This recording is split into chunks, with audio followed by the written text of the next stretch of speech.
Alright, so now we are live. Huzzah. The Floods. Need to make this.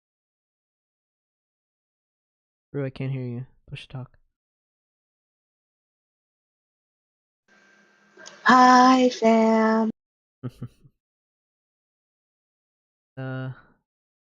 It's Sunday. Who's Everyone exhausted? knows it's Sunday. We're just waiting for Scott to get here. I am just fucking with the screen. I wanted to. You can get a fucking wingsuit in Far Cry 3. Yeah, we were talking about Far Cry 3, but And for other Far context. Cry games. I was looking for. So there is actually. I do have a topic in mind for today. But like I said, we're just waiting for Scott to get here. It was actually Flame. Flame posted it in our Discord. I think it was in the weekly discussion channel. Find it again. I just posted it this morning.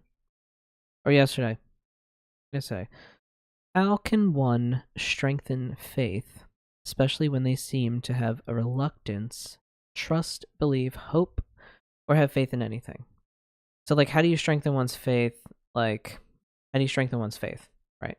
That's kind of the main Faith question. in what, though? I would assume faith in a higher power is what I would assume. Like, faith in... Or in your magic practice? Yeah, because, like, faith in your magic practice I also view as a higher power, because it's like you're trying to do something outside of yourself, something bigger than yourself, you know?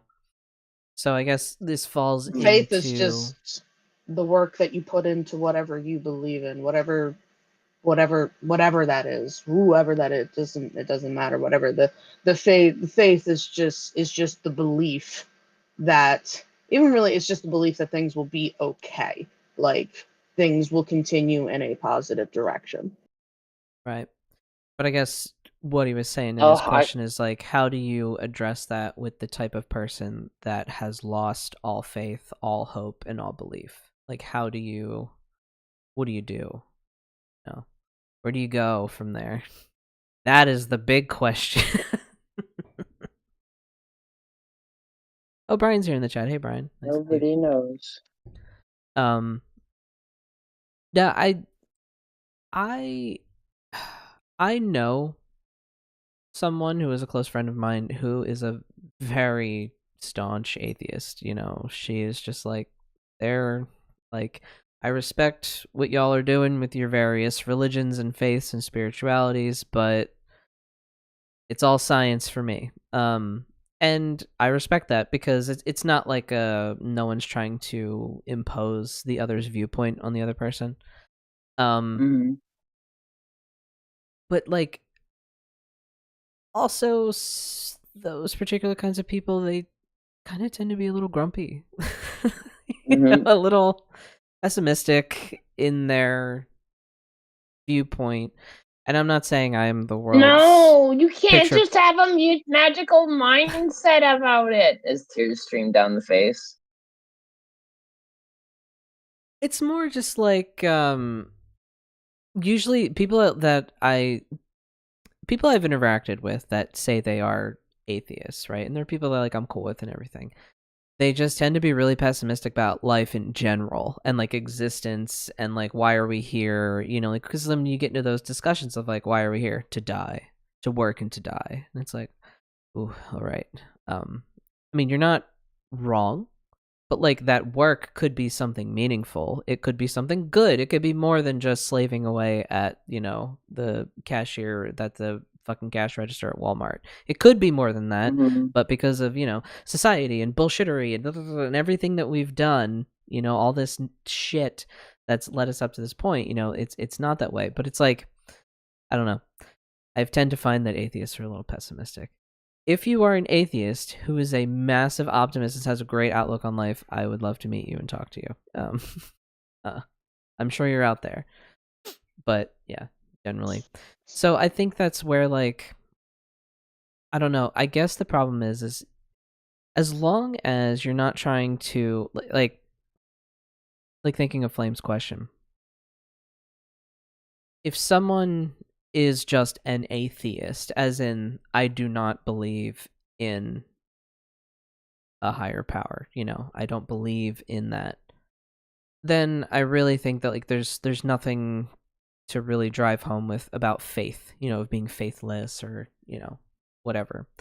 But I think what you're saying is you're encountering a person, or maybe you are at a point where you want to have faith, but you don't know how to get there. Like, it just feels like every single time you've tried, something has happened.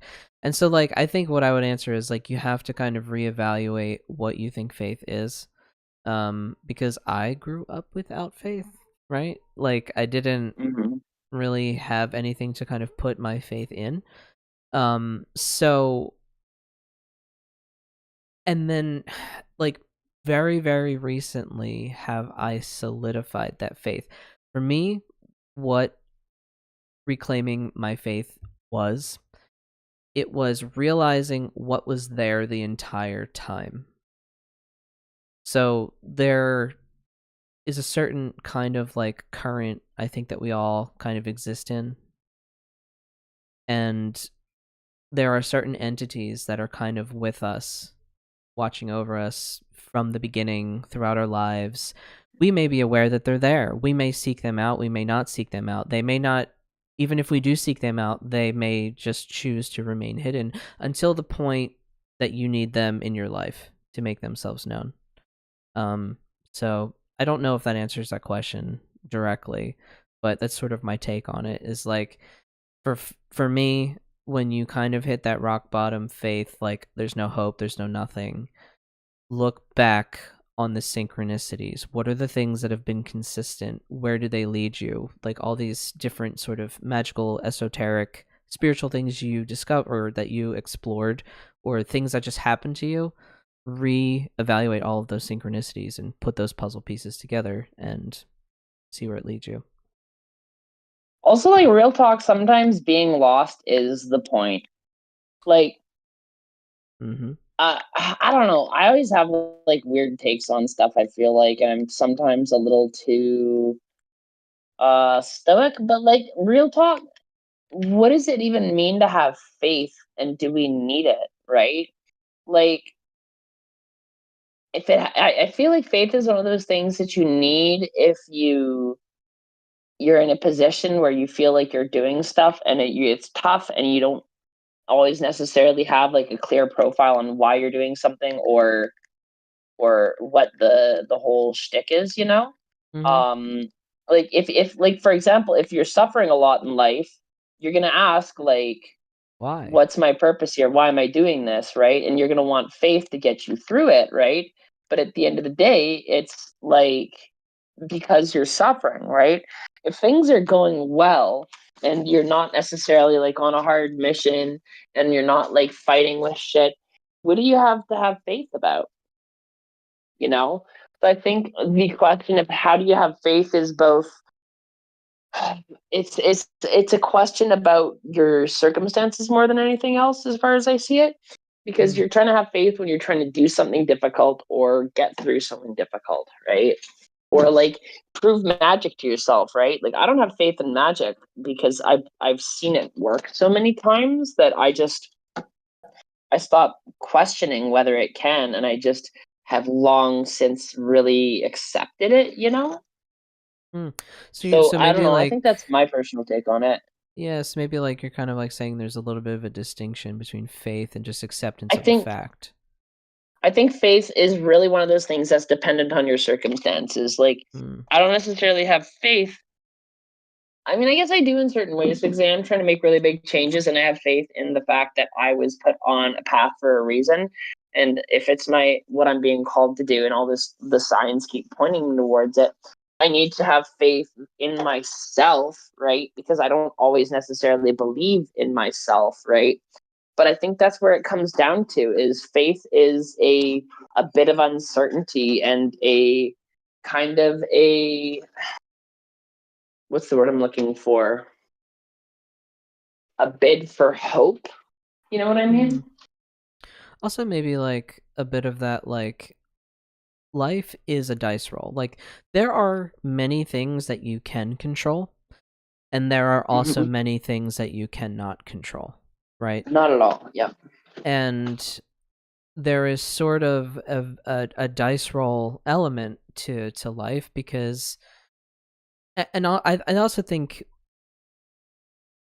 it kind of depends on the type of person that you are. So, for example, Scott's here. Hi, everyone. I apologize for my lateness. 3 demerits. All right, honey. No apologies. You have to stay after class, and we love you, and we're just happy you're here. Yeah. We love you. No apologies needed or accepted, because there's nothing to be sorry about. Okay. I realized my South Jersey Pagan Pride shirt that I'm wearing, it's all purpley and sparkly, and it just fits into the purpley background so nicely. Maybe I'll wear it. I love that shirt. That's a nice shirt. This will be my podcasting shirt. I'll only wear this, so people will think I only own one shirt, and then they'll donate to the podcast so I can buy more shirts. I swear, Amy would love that. Like, she's right. Like, fucking right. Just only this shirt. Also, the Agatha all Poor man's gambit. I admit we haven't been watching Agatha all along, because we were watching it with you and Darian, and I know you guys were watching it, but we haven't watched it since the last time we were together. We need to catch up. I've been very spoiled. I've been very spoiled, though. The internet has ruined many plot holes. It's fine, though. I'm like, it's Marvel writing. That doesn't surprise me. But the twist, yeah. You know? Yeah. But it's very good. You'll like it. Yeah. We were talking about... Oh, real quick, I was just going to say, speaking of reality TV, I totally... y'all can believe this or not, but I had a dream about the finale results of RuPaul's Global All-Stars. I have not watched the episode. I was spoiled today that in my dream, Alyssa Edwards won and Melania was given Best Congeniality, and that is exactly how the finale played out. I have not watched the episode at all. I just got spoiled on Facebook today, and I was like, I literally had a dream that happened. Like, I was at the competition, and I'm like, oh my god, I'm so happy for Alyssa. Like, she deserves this. Like, I was there when she was crowned, and yep, nope. So random psychic impressions. I was just like, this is what I get premonitions about. Fantastic. Right, I call it useless premonitions, right? Like, that's useless information. Like, it contributes nothing to my life. You're cutting out a bit, Sophia. Okay.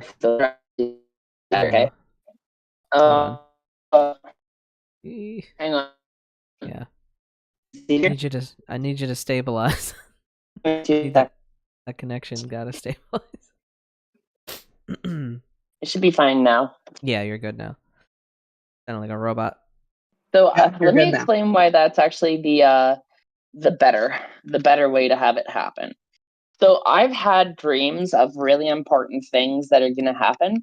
I've even had premonitions of like which of my friends are going to die and what's going to happen after they die. You know what I mean? And I hate the fact that my sight is useful.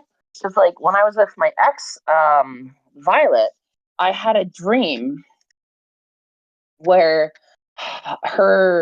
my metamor at the time, which was like her partner who she was with when I started dating her, he had kind of like been inserting himself into our relationship really toxically, in the way that some people who are not good at poly do. They're like really controlling about their metas and like try to insert themselves on activities that they're doing with like their partner. You know what I mean? And their partner was not practicing healthy polyamory. And it was like a lot of the problems that we went through was actually kind of like because of partner interference and a bunch of shit. But that's neither here nor there. I had a dream, though, that this guy was going to ask her to marry him because I saw in this dream that they were at this town that looked almost like Niagara Falls. You know what I mean? Because it was like this. It had this small town vibe because it was very close to my hometown and how it looked. So I was like, that's got to be Niagara Falls. And he asked her to marry him in the dream, and I'm like, fuck, Noah's gonna propose. And that is exactly what motherfucking happened. Noah shit. proposed on this trip. Like, what happened was I had the dream first, and then Violet told me that Noah was taking her on a trip that they had been planning for a very, very long time, to Niagara Falls. And that was the moment my gut dropped because I knew that he was going to propose to her. Right. And like, it was so, I was so on point with it too, where I had like a huge anxiety spike during the day. And then she like messaged me shortly after saying that he had proposed. And I was like, I knew it. Right. And your he had spidey been, senses were tingling. and like I know that he like loves her and that they're still together and shit, but like the reason he decided to do it was 100% because he had been like feeling threatened by me, and it was like really shitty how the dynamic had been because I wasn't like trying to take his space or anything, and he still like got to spend a lot more time with her than I ever did. It was like a really fucked up dynamic by the end of it, right? Yeah. But like I knew that he was going to propose to her and like that they were going to get married, and they haven't actually gotten married yet. They're just doing the queer endless fiance thing. But like even though I knew it was happening, I had no power to stop it. No power at all. Right? And like that's the thing, just because you know something's gonna happen doesn't mean that you're gonna be able to stop it or even be able to do something useful with that information. Like let's say that you knew that 9/11 was gonna happen. Could you tell anybody about it? Would Well, it make no, a because in this difference? country, right, if you were like, I need to speak to the president, right? I have had a vision of this attack, you'd be arrested. Do you know how much more nice and affirming it actually is to have your site be about stuff that are like social things like that are fun, instead of like really dramatic and intense things that you have to deal with the situation on? It's that's actually kind of a gift. If I'm being real with you. That's true. That is really true. It's funny you mention that because I actually know there was a phenomenon that occurred during 9/11 where a lot of people had premonitions or dreams of the event either 2 days or the night before. And I actually I am like, however many degrees of separation from someone who actually their spouse had a dream the night before about 9/11. And it was actually the school nurse at my old high school, her husband. um he's not that kind of person. I mean, he wasn't closed-minded at all, but he definitely wasn't like, he's Having not like a practitioner. He dreams, didn't yeah. consider himself a psychic, but she did say he had like psychic experiences growing up and all throughout his life, but it was just something that existed, and he was a Joe Schmo with sensitivity, right? And but there was a lot of people who had those dreams and those intense visions of 9/11 before it happened. There was sort of an emotional toll for them. It lingered for a long time, even after the fact. It was in some ways for some people debilitating. It was the powerlessness that you feel, about large tragedy and not being able to stop it. You know, I And remember. responsibility too. Yeah, yeah. But the thing is, I don't know. I will not be able to tell you who said this, but this was years ago. But it was something that always really informed my psychism, like as far as that part of my practice is concerned. And it was always interesting because they said not every vision that you have is something that you're meant to act upon. Sometimes things are just meant to be witnessed. They're meant to be That's observed, true. and you're meant to just sort of sit with it and understand it in some way, to kind of, whether it's relating to the human experience, if we're talking about something tragic, or even if we're just talking about something silly. But sometimes it's just you're there to witness it. That's, the seer's job is to see, you know um and if that's all it is, then that's all it is. So that is something that's and it's funny because Sophia, you were kind of getting at that. You know what I mean? Like that's essentially really at the heart of what you were You getting know what I at. gotta Was like, say though, Scott, mhm, you don't know how much I miss you when you're not here on the episodes. I love the input that you have and you bring here. I know I it balances apologize. I didn't us feel good out. last session. No way, don't feel bad about Ugh. not being here. Where I never want you to feel bad. I just want you to know how much your presence is appreciated. No, I know. I know. Thank you. Oh, There's goodness. nothing know but that. love. There's no obligation. I hope also too that I didn't bogart the conversation. You guys were in the middle of talking about No. something, and Never. Scott. Do you know how much we gotta talk in the time when you're not here? Like, it's okay. We're happy to hear your thoughts, and I don't ever want you to feel like you shouldn't be able to just like grab the mic to do a mic drop, because you also take the conversation in really interesting directions, and you also have a really natural talent for pulling people's insight out of them. Like, you steer the conversation in a way where people get really thought provoking with what they're gonna say, and they get really introspective, which I find leads to like a lot of really organic discussions that is appealing for everybody to listen to, and it's fun for us to be a part of it, right? I'm really That's why we're glad all because friends. that tends to be a useful skill only in like occult spaces, because like when I do that in like other social settings, particularly like queer spaces, it Oh is god. not received the same way. They're like, so Queer are you spaces, it's like, hot oh, or you're too no? intense. Are you cute? You're too intense. It's like, fine. Yeah. I've been told that I'm too intense by a lot of people, but those are just not your people, right? Yeah, I know. And sometimes it takes a long time to find your people, but you know when you have them. Welcome to the Awesome. long-winded bitches podcast. I mean, people here have been listening for a while. I think they know what they're in for at this point. Oh my gosh, yeah. Yeah. I Speaking am of, planning on doing a big scheduling of social media posts. I'm gonna feed the algorithm. I'm just gonna force feed the algorithm a bunch of posts coming up soon.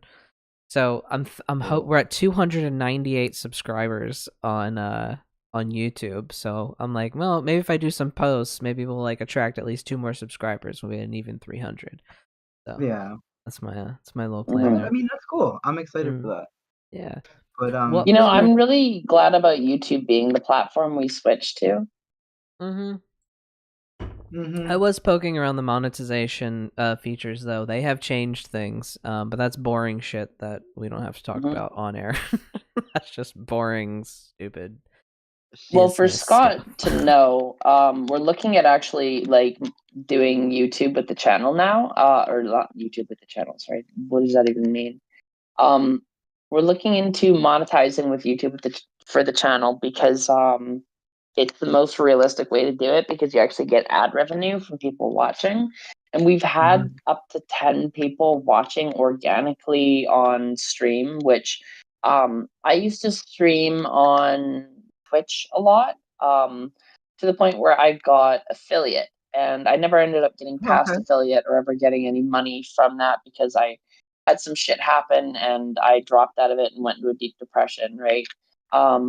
And what ended up happening after that was I learned a lot and I did nothing with it. But what am I even trying to say? I know how to make it work, essentially, and we're gonna focus on YouTube, and it's gonna be fun. That's cool. Yeah, I no, can I give you a think snapshot of like the requirements that are. It's stupid, boring stuff. yeah, we'll do that. What we were talking about, though, before you jumped in, Scott, it was actually Flame in our Discord in the weekly discussion channel. I think last night, had posted a question. It was basically saying like, I'll look at it again.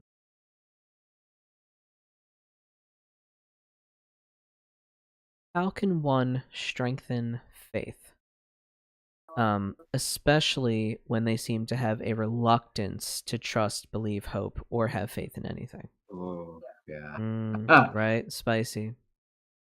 And I took it in the direction of the question of how do you have faith is usually an indication that you're struggling with something, or that you're dealing with something that requires you to have faith, such as like trying to make really big changes in the world or doing a magical practice that you might feel uncertain about, right?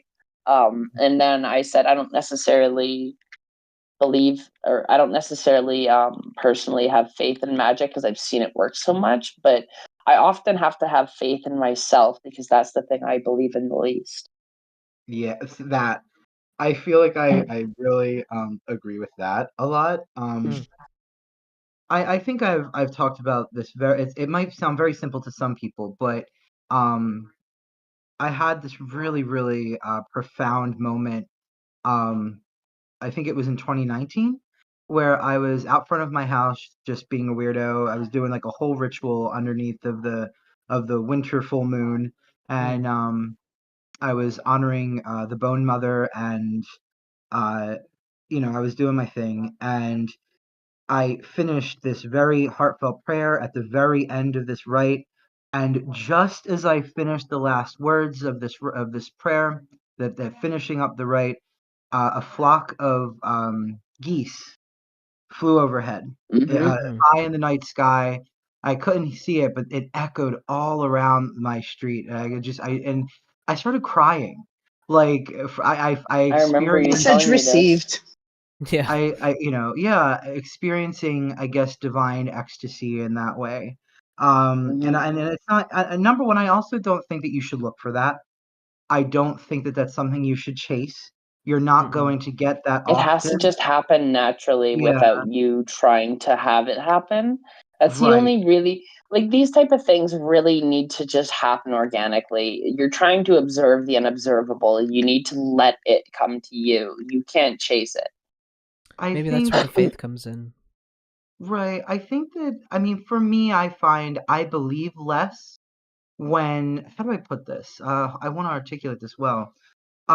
When I'm trying to like have faith in something, right? Like when I'm trying, like when I'm trying is when I have it least. When I let Mm-hmm. go and I release that sort of need for like I just be, just do, just be with the Mm-hmm. experience, right? When it's because I think a lot of the time there is an anxiety that comes up with Yeah. faith. There's sort of this like You have to what if look it's not? faithful. Like, what does it look like? Right. Like, what are you Yeah, yes. doing? Yeah. It's interesting that you said that because I was just reading something about religion and and this sort of a social contract around religion and how you're supposed to look when you're faithful, right? Right. Yeah. And so that absolutely that's actually a studied phenomenon, believe it or not. Mm. And I think that we can't be anxious about um our faith in our spirits, in our saints, in our guides Mm-hmm. and gods and familiars. I think that you magic. We've talked about this before, and it's funny because it also relates to the topic that we started talking about when I jumped in. But magic, psychism, even faith itself exist in a space that's very present and very grounded, but very still. You have to sink into that place where you just are. You're present Mm-hmm. fully, but you're in that altered state. You get what I mean. You know what I mean? Mm-hmm. Oh yeah. You sink deep into yourself. You're in that forge, if you will, inside where all this stuff comes from. And that's where you experience these moments of what faith supporting moments, whatever that is, whether it's Mm-hmm. a deep sense of calm or maybe it's some kind of big geese flying overhead moment. But again, that's rare, and I don't get that. I get that was like once in maybe a year and a half, 2 years, you know what I mean? Like, but I was thankful for it, you know what I mean? And it's the same thing with like we're supposed to in this life, suffering is almost a guaranteed, but what we need to Yes. be doing is you need to look at the moments of happiness that you do have, and it's similar. You have to be able to carry those moments with you. right? Sure, it's fully happiness and true ecstasy and joy are fleeting, but you have to be able to sit down again in a very present state and say, but that was real, and I will have that again, and that was important, and that was special. That was time with my loved ones, time with my friends and family, and it meant something, and it was real, and you have to pull it into the present.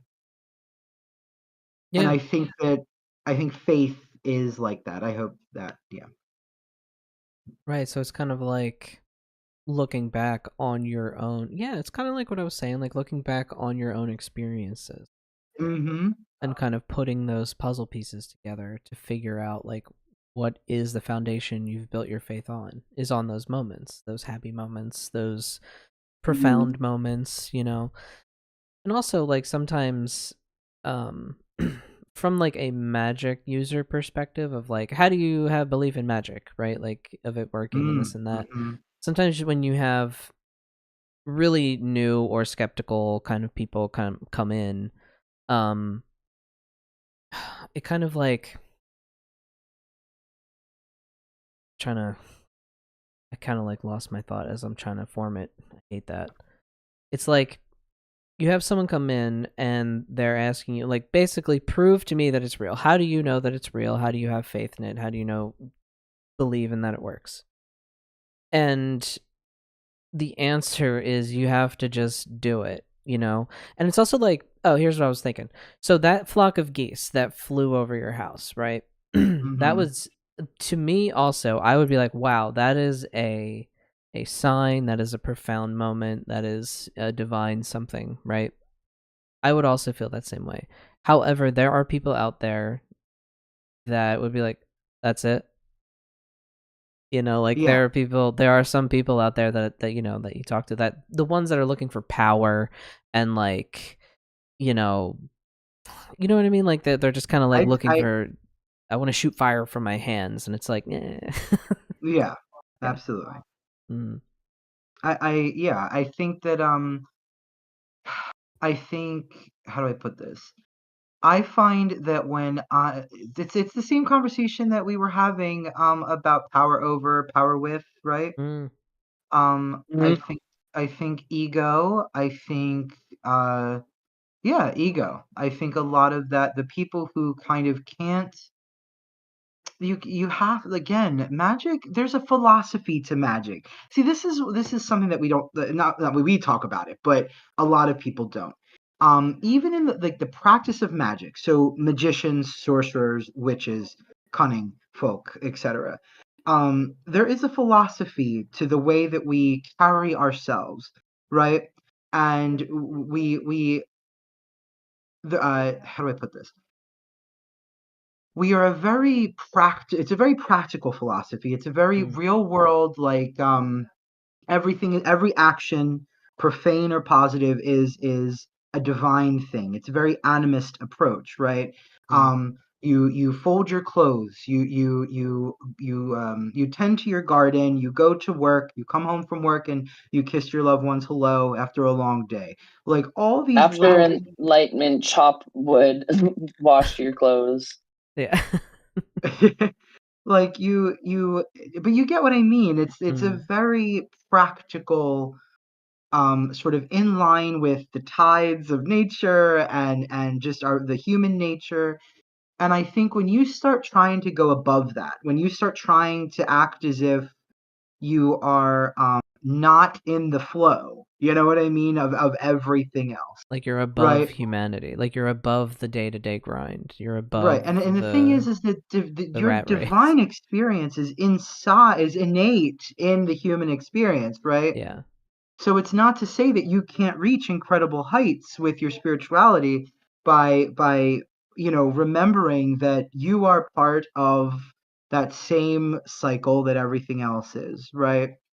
Um, you can't have these, you can't see the self grandiosity. Mm. It doesn't, we're prone to it as practitioners, it unfortunately, but I think that I think it's a great learning experience when you can kind of once again bring yourself back down, touch grass, and keep your feet on the ground, but keep your head in the stars. You know what I mean? I think that that's important for practitioners. Mm-hmm. One Also foot in each important. world. Yeah, exactly. Yep. Yeah, kind of like what you were saying, If Scott. you're Like, stuck in either too much, you're not gonna make much progress. true. Mm-hmm. I was kind of thinking of what you were saying, Scott. Like, God, and I lost my damn thought. My sister texted me. That's what's killing me right now. My sister texted me, and my brain is completely on that text message and not. It's all right. And that was my fault for looking at my phone. What was Chris saying in the chat? Yes, flocks of birds flying overhead. Yeah, there is an element of, and that's how spirit works. That's how magic works. That's how the divine works. It's kind of like what I was saying before. It can be really subtle. I had a ward, right? That like it was like a stick in the shape of the algae's rune, right? And it was a protection ward. I had it outside. It broke eventually, and part of me was like, oh, well, maybe a cat just, maybe the wind blew it. Maybe a cat came over, a stray cat, and like knocked it over or something like that and broke it. And then, of course, I'm like, well, that's how it works, right? That means the ward is done now. So like something happened to make that cat walk by that stick at that exact moment in time and break that ward. You know what I mean? So like that's how it works. Magic works in subtle ways. It's not you're like, I'm sorry, Hagrid's not coming to your house on your 11th birthday to take you to Hogwarts. It doesn't work that way. Like I've given like offerings like food or tobacco, and like I literally have watched animals roll up. Hang on. I've watched animals roll up and fucking eat the tobacco or food, and I'm like, what the flying fuck? Mm-hmm. You know what I mean? And like that's the spirit's accepting that shit. Yep. Right. And it's so funny for a lot of young people. Oh, I'm so sorry. All I was gonna say is like, okay, maybe the Hogwarts example is a bad idea because you're a kid, right? But also that show, The Magicians, which is supposed to be like a graduate school of magically inclined people, that doesn't exist either. Yeah. So it's just not gonna happen that way. It's fiction. Yes. Yeah. You're gonna learn the very important lesson between fiction Which is and why I think reality. Yeah, like, don't get me wrong, Agatha all along, great show. I'm only 2 episodes in, fiction. This and that. It is a work of goddamn fiction, and some of these bitches on fucking Threads need to calm down. There's nothing wrong with liking fiction. I literally just found myself in one of the oldest libraries in the world, the main branch of the Philadelphia Free Library, just last week. And I'm just walking around, and it's a beautiful building. I used to actually work for the Free Library, so to see it like 20 years later, not 15 years later, it's just absolutely fantastic. Completely lost my train of thought. Where was I going with this, babe? I don't know, because I think something about the life. I really honestly can't remember. Terrible. Been all over the place. We had a 10-hour ritual that was fueled by wormwood distilled hot apple cider. Mugwort. Thank you. Mugwort infused apple cider, and you can see it in these Gucci bags under my eyes. I was gonna say I was up till 4 a.m. yesterday. Like, same. I was partying with my friends. I ended up dating one of my friends too last night.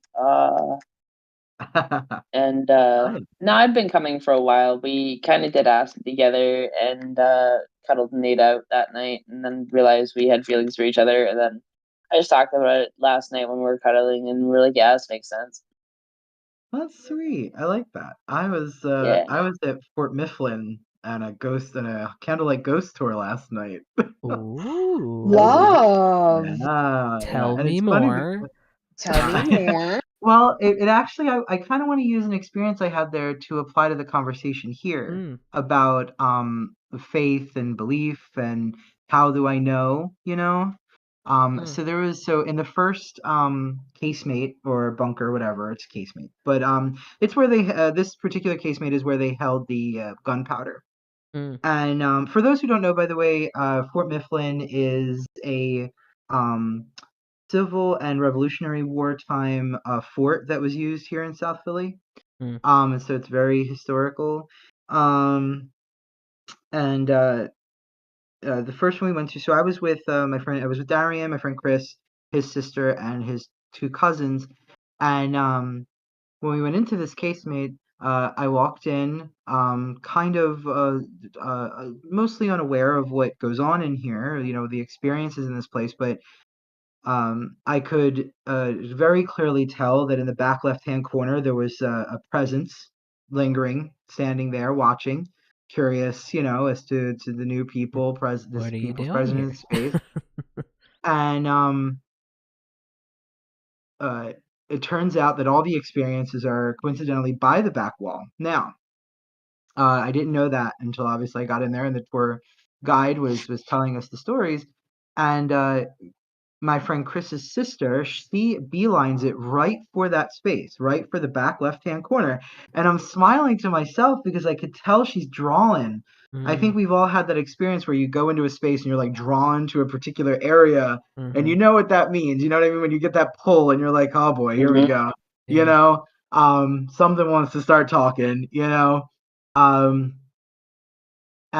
I went back there and it was a shared psychic experience. Again, not necessarily anything profound, but afterwards, when I talked to her about that, she was like, "No, I just felt something in that spot," and I was like, "It was a shared psychic experience," which means that two people with limited information, because she said as soon as I walked in there, before the tour guide started talking, I was drawn to the back left-hand corner of the casemate.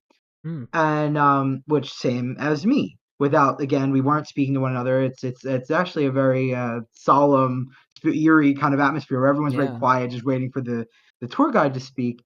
And so for both of us to sort of beeline it right for that spot, or in some way to be drawn to that very same spot, it shows that you're picking up on something very distinct in the room. And keeping in mind this room, it's just really old lime-washed brick stone, made hundreds of years ago, so it's not as if there was anything in there. There was no external stimuli. Then again, the guide didn't start talking yet. So we had nothing to really go off of except whatever this immediate sense feeling. was, And that's how that's another thing too. When it comes to this stuff, there is a very real effect. Like when I think I've said on here too, I've attempted the cure for the Malocchio 5 times. I've only accomplished it 3. But every time I do it, it's an instantaneous, like people just instantaneously feel better, as if something just lifts right off of them, and they're like, "Wow!" And I'm like, "There you go." What's the Malocchio? Evil Eye? Evil Eye. Yeah. And instantaneously, they feel 10 times lighter. Everything just starts working out right, and it just suddenly, like, the sun shines down on them, you know what I mean? Even though every time I've done it, it's always been at night, but you get what I mean. The proverbial sun. Yeah. I think that, I think too is when you can trust in your magic when it's doing what it needs to be doing. When you're seeing the results you're aiming for. I think that also really helps. And I know that we have different feelings about results-based stuff, which, I mean, I think it's useful.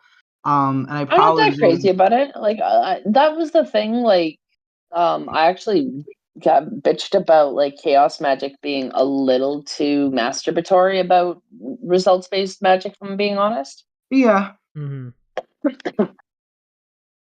Like, they treat it like it's the be-all end-all, and they don't actually acknowledge like a lot of other systems, because results-based magic is like a much more specific information model thing, Yeah.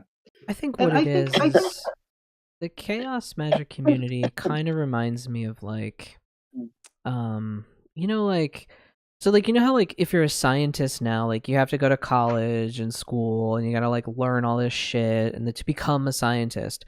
Well, before like science was like actually a study, like it was just people fucking around.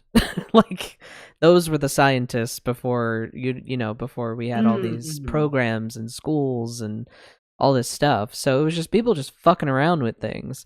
And I think the chaos magic community is a lot like that. It's just people fucking around with things and just trying to, well, what do I do if I put this here and poke this, and what are the results that I get? And I think that's fine. Some degree. But to pretend like it's the only approach to magic is kind of shitty.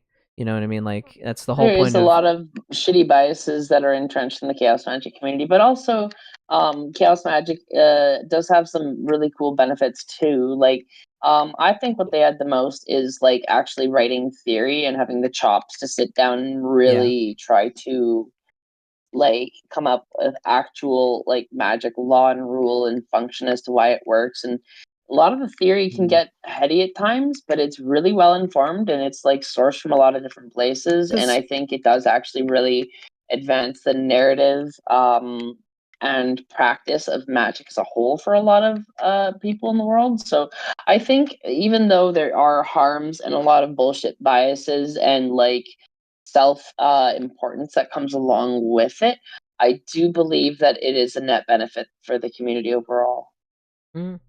Yeah, I mean, it's coming from a folkloric trad witch and cunning person. I love theory. I love discussing magical theory, and I think it's fascinating. I think it's fun, as nerdy as that is.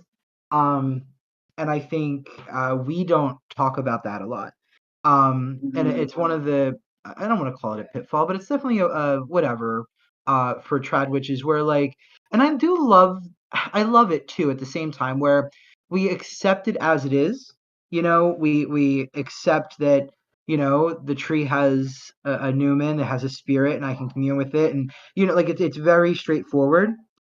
But and I do obviously subscribe to that idea, but I do like the idea of looking at different systems and how we can kind of come together to have really intense theological, philosophical conversations about what it is that exactly what we're doing.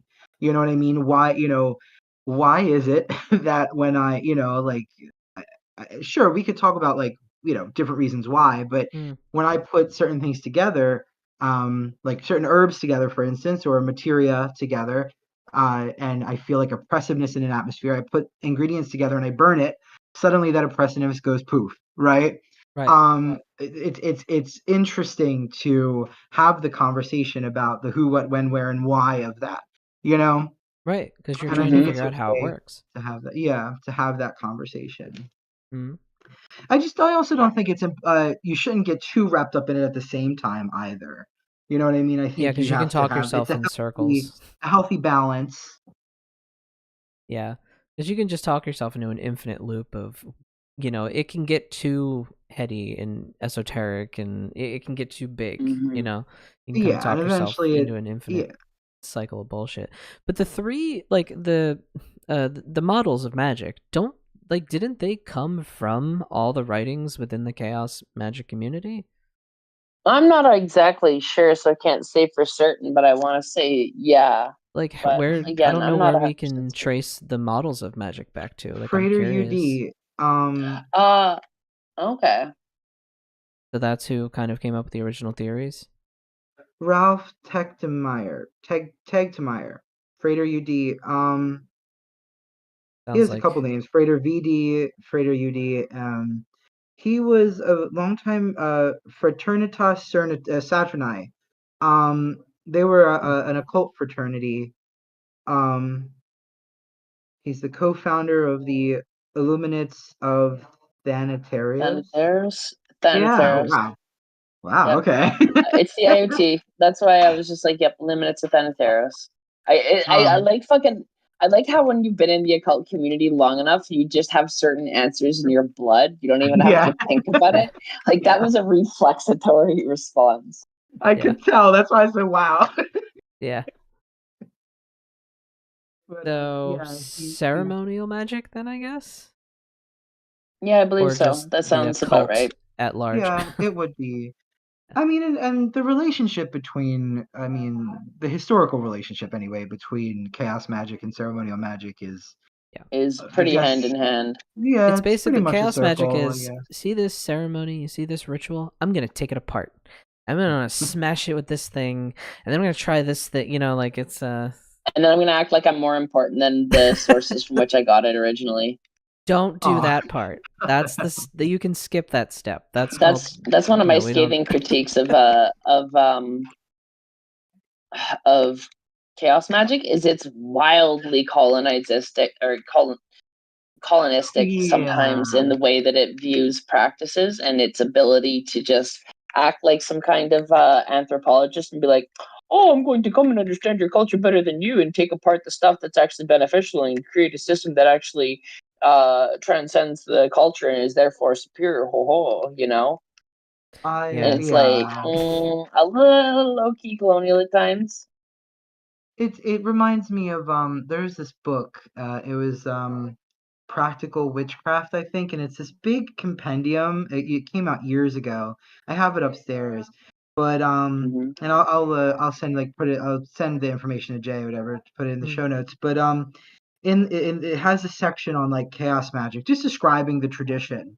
And when you look at it, like a chaos magic altar, and it's a real altar. So a practitioner actually set it up, but you have like clearly like Tibetan Buddhist, the Tibetan Buddhist, the lightning bolt. I forget what that's called. I know it's Vajrapani. Yeah, and then you have like the Chaos Star, and you have the You like how on point I am triangle. with my chaos magic knowledge that I specifically knew it was the Vajrapani. Yeah, that too. And or then the you have Vajra. the conjuration, triangle of conjuration, the tetragrammaton, triangle of conjuration, and it just was kind of like, what are like, it did kind of feel very hodgepodgey, I can take what I want. It's also like that meme, you made this, I made this. Oh, I know what you mean, yeah.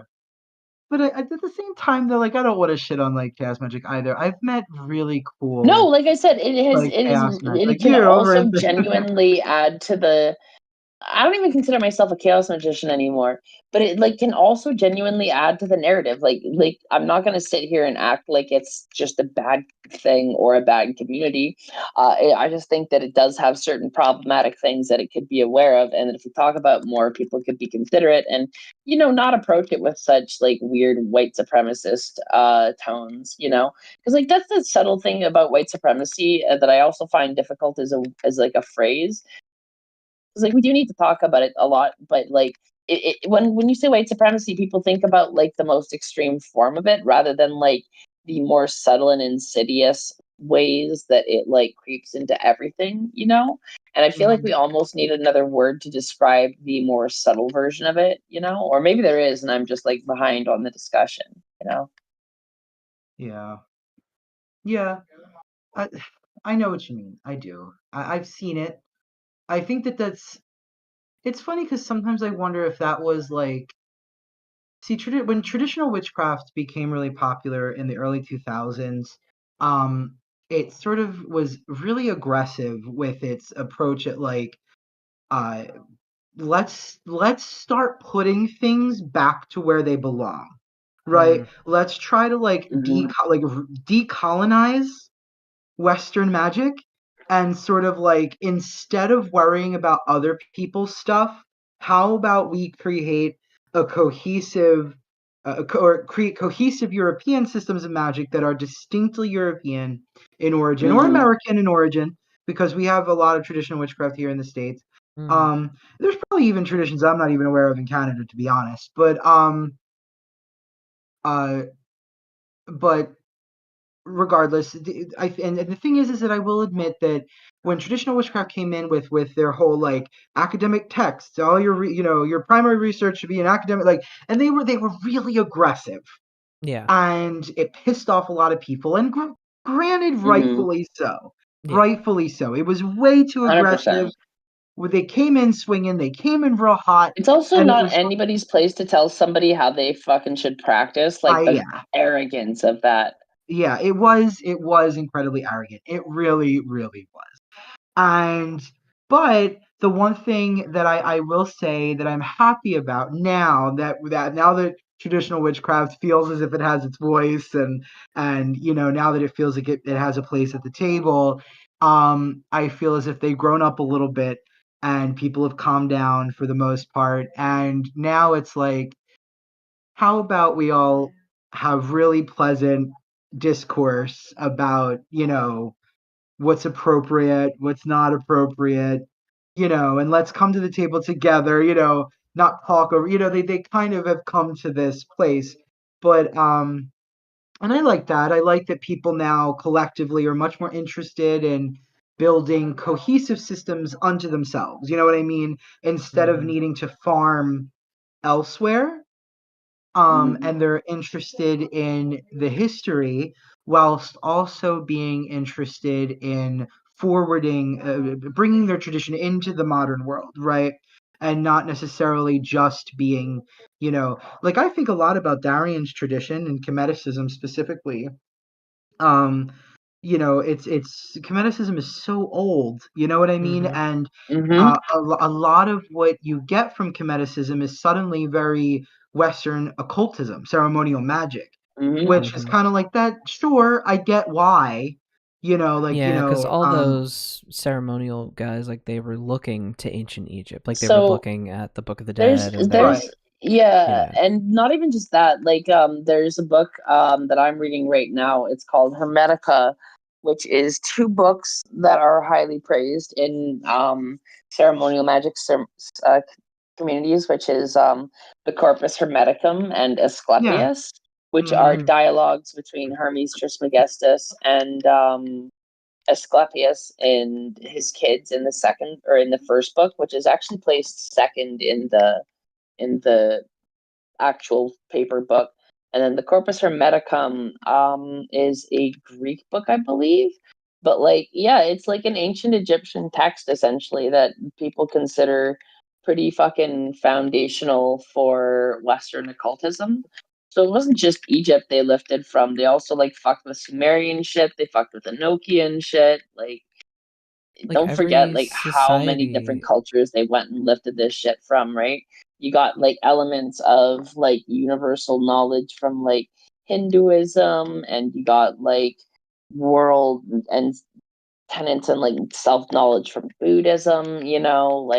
They really fucking sling a sample platter of religion and culture. It's fucking charcuterie.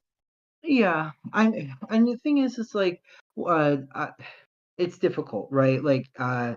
It's really difficult to. Is it problematic today? Absolutely. It's one of those situations where you have to be careful about how you look at the past, from a modern perspective, because their ideas around things weren't the same. They didn't have the same sensibilities. They weren't sort of, our awarenesses aren't theirs, but it is, to us. So I guess what I'm trying to get at for any of our people studying ceremonial magic, I don't think that any of us are trying to say that you shouldn't, or that it's bad in some way. The system works. The systems, because it's many. All classical grimoires are a system unto themselves. But yeah, I think being at least aware of, even in the Luciferian system with the Qipith, the shadow tree of life, right? However you say it. I never knew how to say it. It's an incredibly thorough system. I mean, I can't say that they didn't put time in to create it. And I appreciate. I believe it or not, a lot of my early childhood introduction to magic was, and it is funny because I don't practice it at all, but is Luciferianism. A lot of my occult friends were Luciferians when I was younger. Luciferians and ATRs and ACTRs, weirdly enough, particularly Santria and Aoife. But yeah, it's incredibly thorough, well thought out, meaningful. But let's be real of its origin. You know what I mean? That same sort of like, you have the occultist Kabbalah, and then you have, the Jewish Kabbalah, right? And then, and sure, you can make the distinction, and yes, you can clearly read the distinction. Obviously, not the exact same, but you know where it came from, and you have to be at least sensitive and empathetic to know where your shadow tree of life comes from. You know what I'm saying? You can't just pretend. Yeah, that's another one they used a ton from is Kabbalah. Good on you for pointing that out. Yeah, but another a beautiful part of chaos magic too is that end of magic in general and religious practices, right? So all of these ancient traditions, all of these things, these ceremonies, this, that, and a third, they made them up. They were created by the people of the time. We can do the same. So it's like, if none of this jives with you, none of this ancient, because I mean, I can see where like maybe like a really maybe even someone younger than us like coming into magic right now is like, why do I give a shit about these ancient cultures and their magical practices? And it's like, well, it's good to know your history. It's good to know where it all comes from, right? And sometimes you end up ending like going back that way. Like I got hard into chaos magic for a hot minute, but now I'm more into like cultural magic about like where my family comes from and shit, right? Like, right. I would much rather focus into that because of how effective I've seen it is. It's fucking bonkers how effective your ancestral shit is. But maybe there's people that don't know their ancestors and they don't, or they just don't care 100%. to, or whatever the case is. And so create your own magical system. Do it. Like, if none of it jives with you, if none of the ceremonial magic and the tradcraft and if Wicca, like if none of this works for you, read about these things.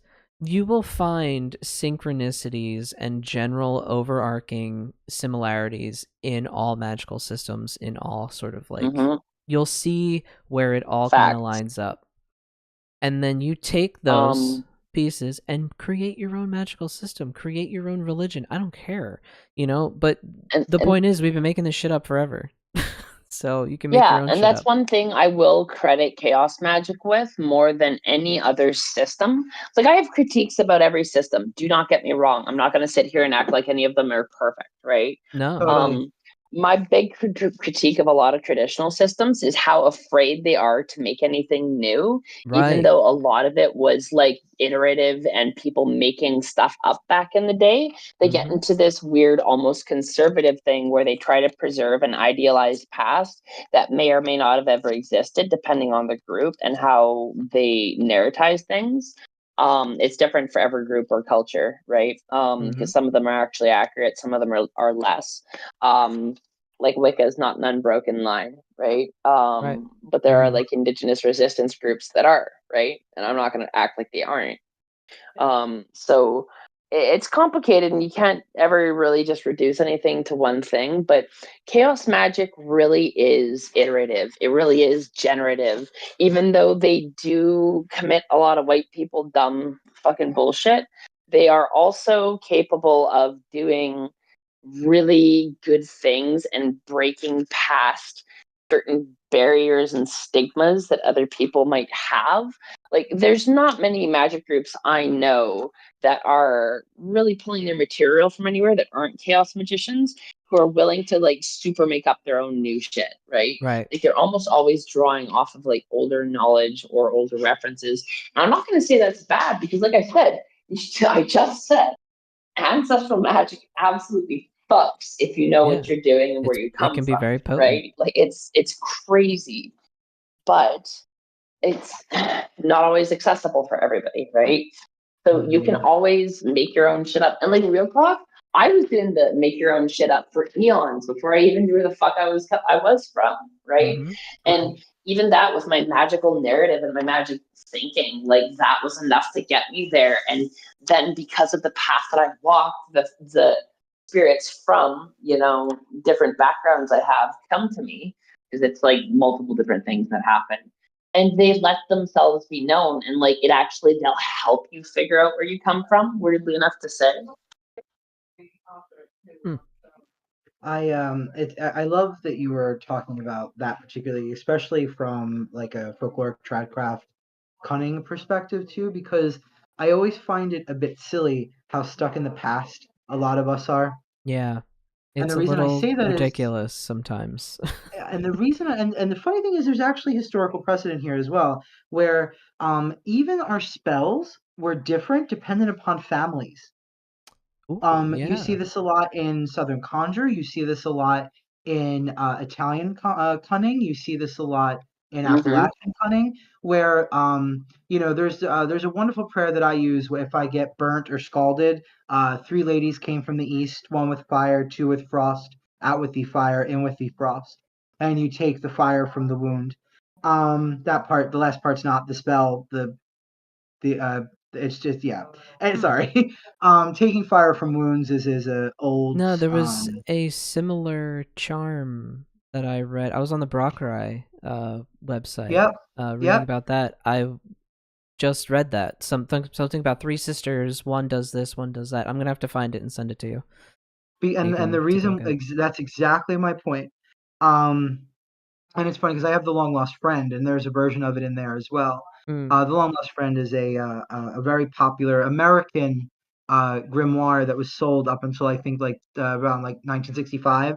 You can get it like particularly like out in like the boonies. You can get it like gas stations and stuff. Like that's how popular it was. But like everyone had a copy of it. You could just easily, yeah, particularly if you were like from the country. But the long lost friend. But folk magic was so dependent upon a family. Like I said, family, region. People were making new things all of the time, and it was also sort of this big game of sort of whisper down the lane, whisper down. Is that Whisper the down name the of that? lane. Yeah. Yeah, and it, like someone heard it this way, and then another person. But the thing is that it all worked. Right. There's the irony, right? It became, it became real. It became part of it.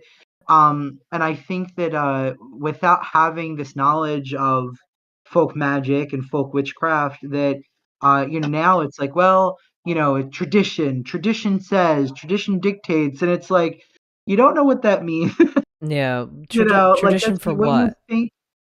Right, like what you think that means, you're missing it, which, and I don't blame you, I get it, but often it's a trauma response due to the emotional cavity and heft of colonization and what it does to a people who've lost access to parts of their culture, if not the whole thing.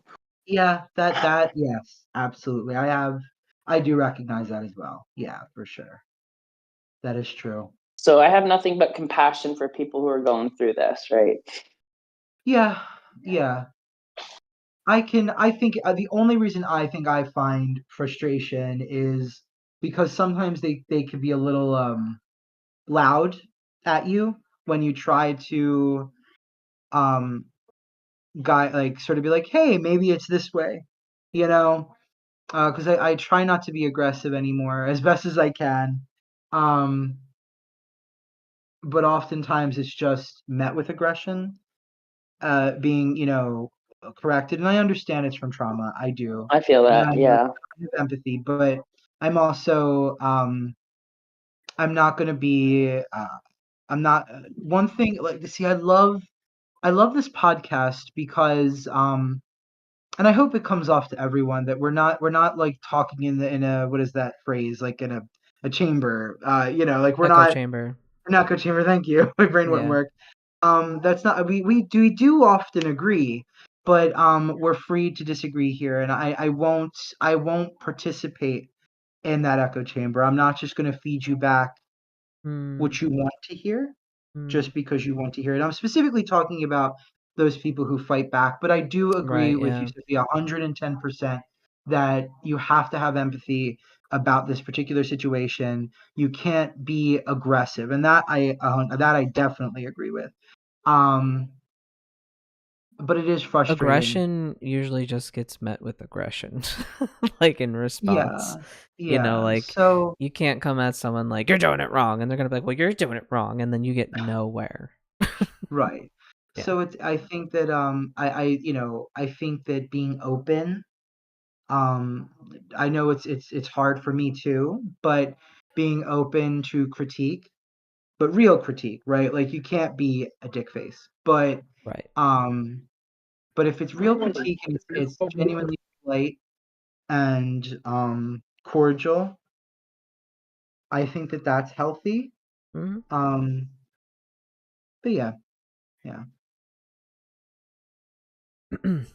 Let me check our time here. Awesome. So I think we're probably about, I've been checking the time. I'm getting ready to go off for my R&T appointment, which means it's been about an hour of us talking. Mm-hmm. Yep. So I really like this conversation. Flame, I hope you get to hear this episode. We did kind of talk about your question. We may not have typed it in the Discord, but we did kind of talk about your question. So I hope when you listen to this episode, you hear all of this wonderful, bizarre, tangent nonsense that we talked about. It was good to see everyone again. And have really everyone was. here. Yeah, I feel like this is a good episode. I always like when we have the four of us. Very good. Yeah, me and Rue were saying it's more balanced. Yeah. Like when we have like the four. I like that. All of you guys. All four elements. Are we? Wait, do we have our sun signs? We have two earth signs. Oh, it's two earth. Okay. Yeah. I don't go by sun signs. I go by somebody's energy, and my energy affiliation is like water and lightning. I get it. No, sun signs are not the full picture anyway. Yeah. They're just fun. I enjoy Scott, you're water and earth. Jay, you're fire and air. Rue. Earth and I think you're air and earth. Yeah. That makes sense. That makes a lot of sense. I'm like, I just peg everybody for their main two elements. I'm like casually, water, or lightning, water. I'm gonna casually read everybody and be like, bye. Are we still on? What a crazy witch name that would be, huh? Lightning water. Lightning water. That's actually kind of cool. Lightning water. It's very hippie. Yeah. What's your name? Lightning water. You're earth water. Lightning water moonchild. And Jay is air fire. And Rue is earth air. Earth air. Air earth or earth air? Earth air. How many vowels? Yeah. You're earth air. So you're a dust storm, like a sandstorm. Yeah, that dusty bitch. Yep. Dusty old. A dusty old. No, you shall be forever known as the dust witch. You're the dust witch now, Rue. Love it. That means I'm mud. I'm the water lightning. Water and earth. Yep. I'm the mud. You're the swamp witch. Yeah, I am apparently. Honestly, down there in South Philly, you're closer to the marshland, and that's kind of swampy. So you are the resident swamp witch of Philadelphia. Either way, right? Swamp or marsh, right? Right. It's all smelly. It smells very bad. Oh shit! I really gotta go. I love y'all. All right. I love y'all. You have a great one. Okay. Bye. Yep. Bye. Oh God, Sophia dropped out of the call, and then Rue, your camera got weird looking. Like the colors just. Is it still? Turn your camera off. Oh yeah. And then turn it back on. I'm just. You look like a broken Sims character. Yeah. Okay, you're better now. Some weird visual glitch. But any concluding thoughts? Not about today's topic. No. No, I was I was gonna quickly run through if everybody wanted like some interesting stuff about my experience at Fort Mifflin for Halloween. I could Oh do that yeah. too. So it was a really fun experience all in all. I told you about the one experience, and then um, I'll tell you about, so we can get off of here. I'll tell you about the biggest experience. So the last casemate we went to was where we held soldiers who defected or betrayed America.